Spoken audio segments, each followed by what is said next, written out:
վերցրել եմ հավի կրծքամիսը, հարիչով հարելու եմ։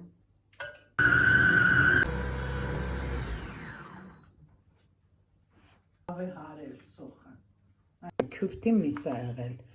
Կոտլետները կպատրաստեմ, կտեսնեք ինչքան հաջող է ստացվում։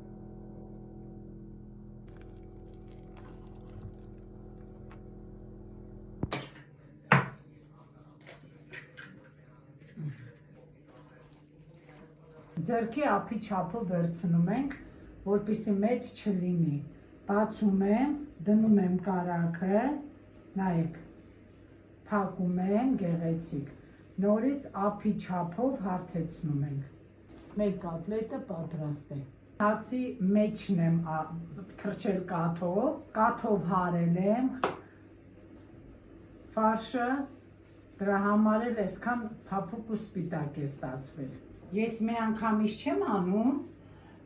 դասավորում եմ, պատրաստում եմ, նոր անցկացնում եմ պաքսիմատի մեջ, որպեսզի մեր պաքսիմատն էլ մաքուր լինի, անընդհատ ձեռքերը չթաթախենք պաքսիմատի մեջ, պաքսիմատը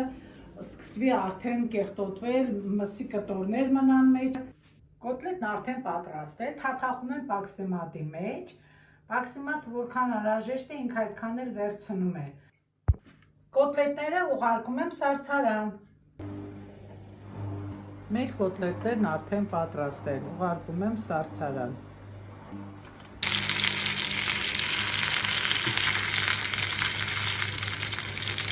Նայեք ինչքան փափուկ է։